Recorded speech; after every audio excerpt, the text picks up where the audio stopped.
खैर मैं आपको एक बोनस टिप भी एंड में बताऊंगा, जो लो इनकम यहाँ पर आप किस तरह से क्लेम कर सकते हैं गवर्नमेंट से।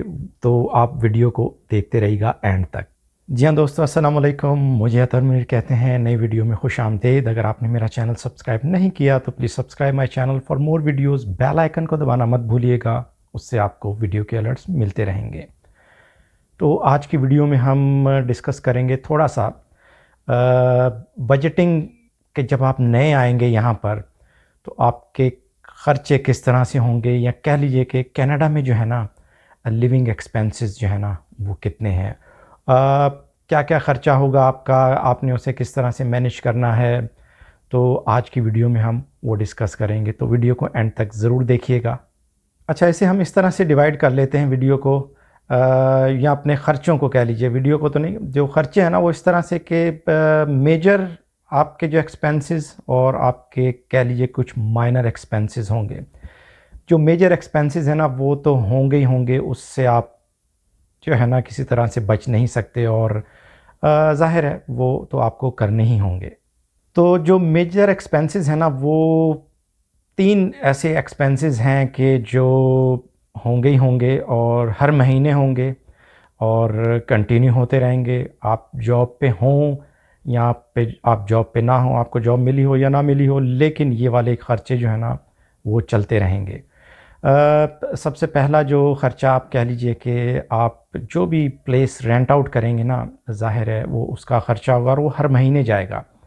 तो यहाँ पर जो आप प्लेस रेंट आउट करेंगे, आपको 1 महीने का एडवांस किराया भी देना होगा, और उसके अलावा हर रेंटल एजेंसी या जो भी प्रॉपर्टीज़ हैं उनके कुछ रूल्स और रेगुलेशंस होंगे। वो आपको एक फॉर्म देंगे, आप वो फिल करेंगे, और उसके बाद आप एग्री करते हैं डिसएग्री करते हैं, वो आपको जगह दिखाएंगे, आपको जो पसंद आए वो कर लें।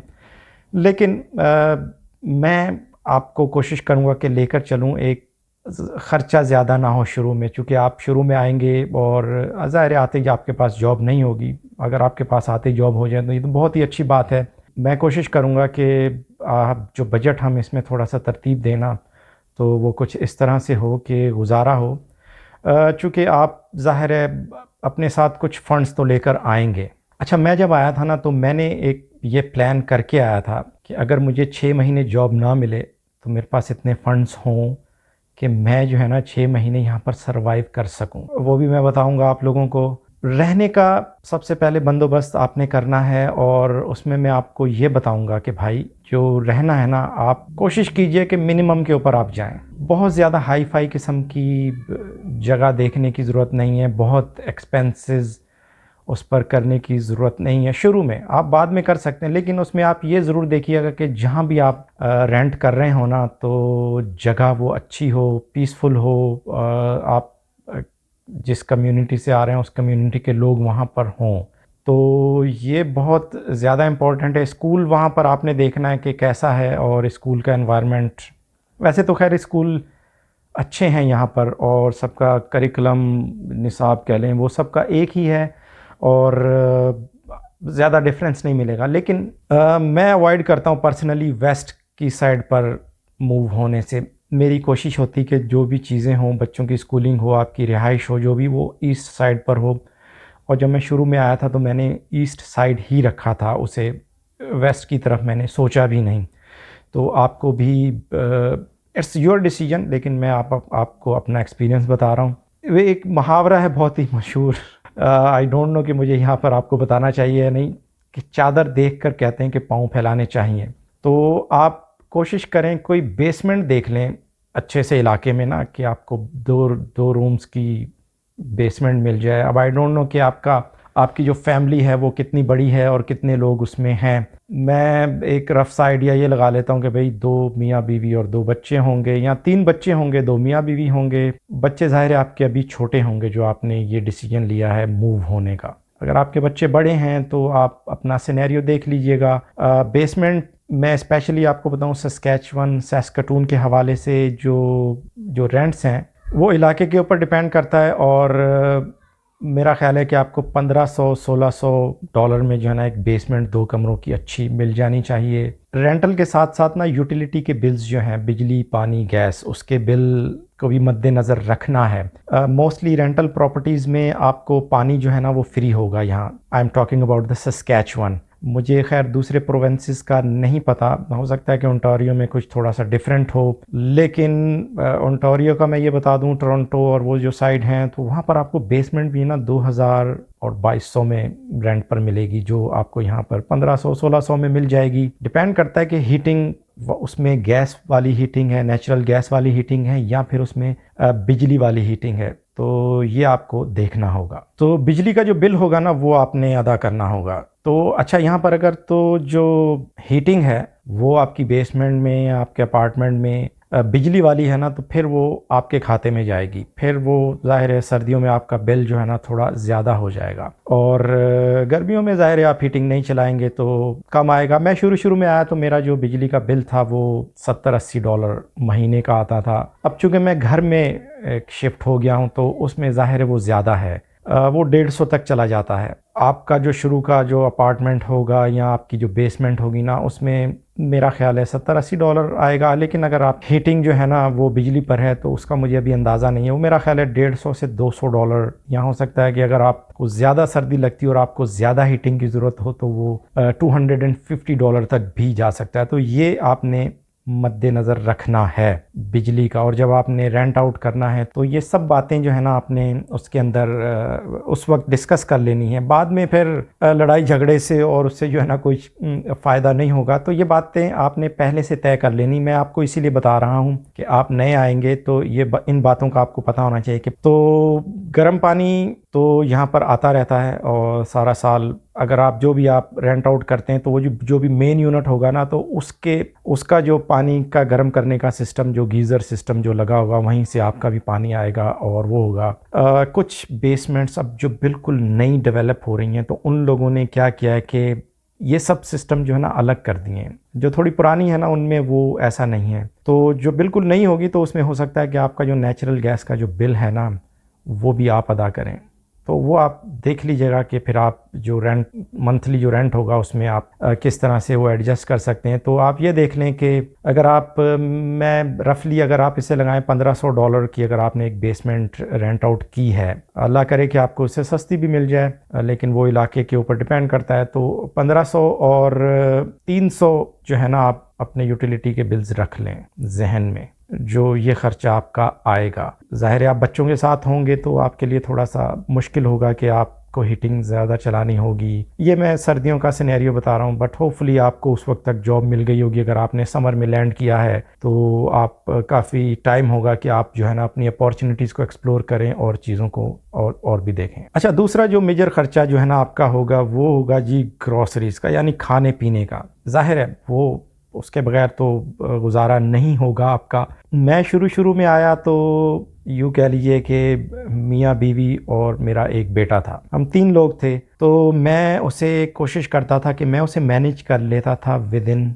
500 a month for a grocery, खाने पीने का। और ये अच्छा, इसमें मैं बताना भूल गया कि आप यहाँ पर जो चूल्हे हैं ना आपके, वो बिजली पर होंगे तो वो आपके बिजली के बिल में जाएंगे। तो हम लोगों की कुकिंग चूँकि कुछ थोड़ी सी हीट ज़्यादा मांगती है तो वो बिल हमारा उस हिसाब से भी एडजस्ट होता है। अगर आप बेसमेंट में हैं तो उसमें कूलिंग का तो आपको कोई इशू नहीं होगा। बेसमेंट्स रिलेटिवली जो है ना वो ठंडी होती हैं तो उसमें एसी का तो आपको कुछ ज़रूरत ही नहीं होगी। एसी की यहाँ पर कुछ अयाम ऐसे आते हैं, कुछ हफ्ते ऐसे आते हैं कि आपको उसमें एसी की ज़रूरत फ़ील होती है, अदरवाइज़ तो आपका गुजारा हो रहा होता है। तो चलिए, grocery it depends on your family size और आप किस तरह से ख़रीदते हैं। मोस्टली जो चीज़ें हैं, दालें हैं और वो जो चीज़ें हैं सेल लगी रहती है। मैं कोशिश करता हूँ और पहले भी किया करता था कि आप सेल के टाइम पर जो है ना वो आप ख़रीद लें तो आपको थोड़ी $1-2 सस्ती मिलती हैं। बहुत ज़्यादा सेल में डिफरेंस तो नहीं आता, लेकिन ये $1-2 या $5 का जो भी डिफरेंस आता है ना, तो आप उस तरह से ले लें। और कुछ स्टोर्स ने स्कीम्स कुछ लगाई होती हैं, भाई आप $200 की शॉपिंग करेंगे तो कुछ आपको गिफ्ट मिल जाता है। अब वो बढ़ाकर $300 कर दिया गया है। तो यहाँ पर एक पॉइंट्स का भी बहुत सिस्टम है, हर स्टोर्स के पॉइंट्स होते हैं। तो आप देख लीजिएगा कि आप जिस स्टोर से ज़्यादा शॉपिंग करें ना, आपको अंदाज़ा हो जाएगा 1-2 महीने में, तो आप इस स्टोर का पॉइंट्स कार्ड आप ले लीजिएगा, उससे बड़ा फ़ायदा हो जाता है। वो आपको हर 2-3 महीने बाद आपके $50-60 के पॉइंट्स बन जाते हैं तो आप उससे कुछ एक्स्ट्रा जो है ना वो ख़रीद सकते हैं। होते तो वो आपके पैसे हैं, वो बस घुमा फिरा के आपको पॉइंट्स की लालच दे के, तो लेकिन आप यूँ कह लीजिए कि आपकी थोड़ी सी बचत हो जाती है उससे, तो वो आप ले लीजिएगा। मैं किसी ब्रांड को यहाँ पर जो है ना वो नाम नहीं लेना चाह रहा, उसकी तशहीर नहीं करना चाह रहा, तो वो अच्छा होता है, आप देख लीजिएगा, आपको अंदाज़ा हो जाएगा शुरू में। तो ग्रॉसरी का 500 से $1000 depend on the size of family और आप किस तरह से चीज़ें ख़रीदते हैं। बाहर से अगर आप खाना शुरू करेंगे तो ज़ाहिर है एक्सपेंस ज़्यादा हो जाएंगे, एक्सपेंसिव होगा आपके लिए, तो कोशिश कीजिए कि आप अगर ख़ुद कुकिंग कर सकते हैं तो वो कर लीजिए, ज़्यादा बेहतर होगा। आटा मिल जाता है, बड़ा अच्छा आटा मिल जाता है, बहुत सारे ब्रांड्स हैं, आपको एक दो ट्राई करने होंगे, उसके बाद आपको अंदाज़ा हो जाएगा कौन सा अच्छा है। अब आप देख लें कि $500 से और $700, it depends on the size of family और आपकी खाने की हैबिट्स क्या हैं। ज़्यादा महंगी नहीं है, गोश्त भी आप ले सकते हैं, बहुत एक्सपेंसिव नहीं लगेगा आपको, आप ले सकते हैं और उसे अफोर्ड कर सकते हैं यहाँ पर। अच्छा, उसके अलावा जो तीसरा जो आपका कांस्टेंट एक ख़र्चा होगा ना, वो होगा आपकी ट्रांसपोर्टेशन का। वो डिपेंड करता है कि आप how quickly you will learn, यहाँ के ड्राइविंग रूल्स आप कितनी जल्दी सीख जाते हैं और कितनी जल्दी आप खुद ड्राइव करने लग जाते हैं। अदरवाइज़ आपके पास बस का ऑप्शन है, तो आप जब रेंट आउट करें तो देख लीजिएगा कि बस स्टॉप कितनी दूर है। बस स्टॉप नज़दीक होना चाहिए, सर्दियों में उसका फ़ायदा होता है, या बारिश हो रही होती तो उसमें भी उसका फ़ायदा होता है। तो अगर तो आप बस के ऑप्शन पे जाते हैं तो आई डोंट नो कि अब बस का जो है ना वो मंथली पास उस वक्त जो है ना $80 का आता था, तो मैं शुरू में आके मैंने वो बनवा लिया था। और उसके बनवाने का ये फ़ायदा होता है कि आप फ्रीक्वेंटली जितना मर्ज़ी उसे इस्तेमाल करें, जितनी दफ़ा मर्ज़ी आएँ, जितनी मर्ज़ी दफ़ा जाएँ, दैट इज़ अनलिमिटेड एक बंदे के लिए। क्योंकि शुरू में हम जैसे जो लोग आते हैं शुरू में, उसमें सिर्फ एक बंदे को ज़्यादा स्ट्रगल करनी होती है जिसने घर चलाना होता है। ज़ाहिर है वो मर्द होता है, ख़वातीन को शुरू में इतना ज़्यादा वो बर्डन या बोझ नहीं होता उनके ऊपर कि वो इस तरह से ग्रॉसरी के लिए जाएं या जॉब हंट के लिए इस तरह से फ्रीक्वेंटली जाएं। या अगर आपने किसी कोर्स में इनरोलमेंट कर लिए तो आपको फ्रीक्वेंटली रोज़ाना जाना होगा, तो वो बस का पास अच्छा होता है। लेकिन बस का मैं ये बता दूं कि वो आप जहाँ पर भी आपने पहुँचना है ना, तो 1 घंटे का आपने मार्जिन रखना है। अगर आपने कहीं पर 9 बजे पहुँचना है तो आपको 8 बजे वाली बस में बैठना होगा। ये फार्मूला आप याद रखिएगा। तो ये ट्रांसपोर्टेशन, और साथ साथ आपने जो है ना अपना ड्राइविंग का जो लाइसेंस है ना, वो आप जितनी जल्दी ले लें उतना अच्छा है। उसके लिए भी मुझे एक पूरी अलग से वीडियो बनाना होगी और मैं उस पर काम कर रहा हूँ, बहुत जल्द वो वीडियो भी आ जाएगी, तो वो वीडियो भी मैं आप लोगों के साथ शेयर करूँगा। लेकिन मैं बस में बैठता था तो मैं बस ड्राइवर को बगौर देखता था कि किस तरह से चला रहा है, किस तरह से स्टॉप पे रुक रहा है, किस तरह से सिग्नल पे रुक रहा है, किस तरह से पेडेस्टेरियंस जो गुजर रहे हैं उनको रास्ता दे रहा है, लेफ़्ट टर्न वो किस तरह से कर रहा है, राइट टर्न करना है तो उसके लिए कौन से रूल वो फॉलो कर रहा है। तो आप ये चीज़ ऑब्ज़र्व कीजिएगा, आपको बहुत फ़ायदा होगा उससे। ड्राइविंग के लिए बहुत सारी जगह हैं ऐसी जो आपको फ्री में ड्राइविंग की जो है ना वो इनिशियल जो थ्योरी की क्लासेस हैं ना वो देती हैं, तो वो मैं ड्राइविंग वाली क्लास में डिस्कस करूँगा कौन कौन से प्लेसेस हैं जहाँ पर आप जाकर जो है ना वो कर सकते हैं। तो ये इनिशियल थोड़ा सा जो 3 मेजर ख़र्चे हैं ना, ये तो होते ही रहेंगे। बच्चों का जो स्कूल है, स्कूल फ्री है, लेकिन स्कूल की जो सप्लाईज़, उसकी बुक्स, स्टेशनरी जो है ना वो आपको ख़रीदना होगी। वो आप देख लें कि $40-50 साल का ख़र्चा होगा वो भी आपका।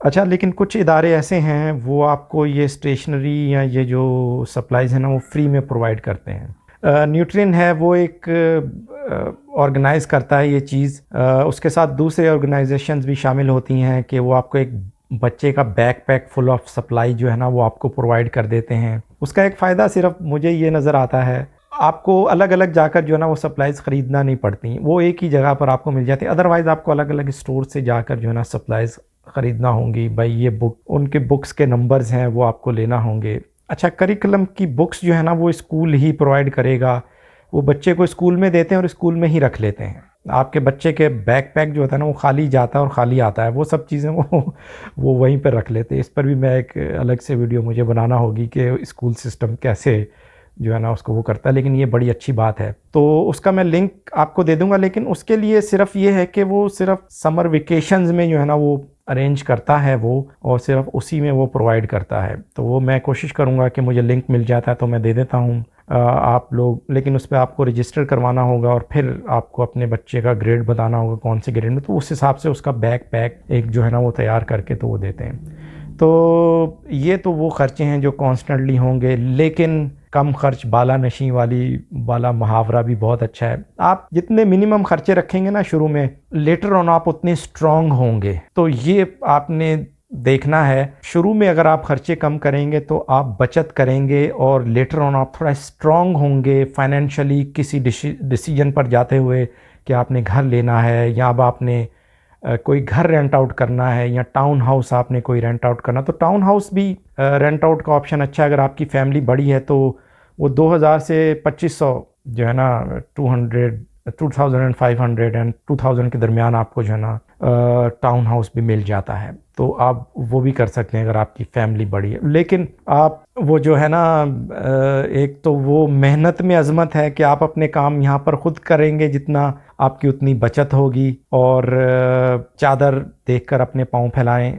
अगर आप पाँव ज़्यादा फैला भी सकते हैं, लेकिन अगर इस स्टेज पर अगर आप शुरू में 6 महीने या साल अगर आपने बचत कर ली ना आपने, तो वो फिर आपको ना आगे तक काम आएगी। अच्छा, एक और सिनेरियो यहाँ पर होता है कि लोग आकर यहाँ पर ना लो इनकम सप्लीमेंट अप्लाई करते हैं। गवर्नमेंट ऑफ सस्कैचुअन भी वो देती है, आप उसके लिए भी एलिजिबल हो सकते हैं। लेकिन उसके लिए एक क्राइटेरिया बहुत ज़रूरी है कि आप कोई ना कोई जॉब ज़रूर करते हो, कि आपकी बेशक $300-400 ही आते हों, लेकिन आपने अपनी कोई इनकम शो करनी है। तो फिर वो आपको सब्सिडाइज करती है, रेंट में आपको करती है। और ये जो बस का पास मैंने बताया जो $80 का है ना, तो वो अगर आप उसमें अप्रूव हो जाते हैं उस प्रोग्राम में, तो वो श्रिंक होके $25 हो जाएगा। तो फिर आप बच्चों के पास अच्छा हाँ, बच्चों के लिए फ्री है 8th ग्रेड तक।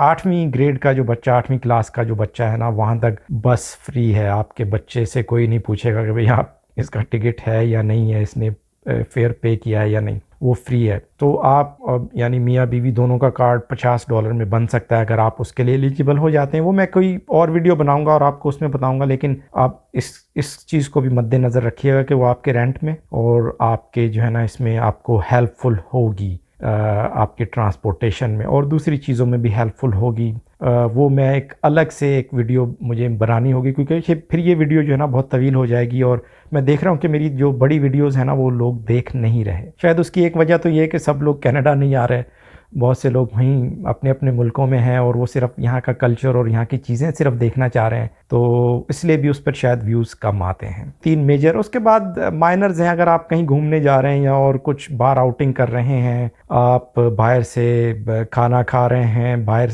आपका दिल किया कि यार चलो आज बाहर से नाश्ता कर लेते हैं, वो माइनर खर्चे हैं, वो आप अपना देख लें। बाहर से आप पिज़्ज़ा खाना चाह रहे हैं, बाहर से आप डोनट्स खाना चाह रहे हैं, दैट इज़ वो माइनर से खर्चे हैं। वो ज़ाहिर है आपने ख़ुद उसका जो है ना बजट वो तरतीब देना है। लेकिन ये जो 3 मैंने चीज़ें मेजर आपको बताई और थोड़ा सा स्कूलिंग का भी मैंने आपको इसमें बताया, तो ये बहुत ज़रूरी हैं।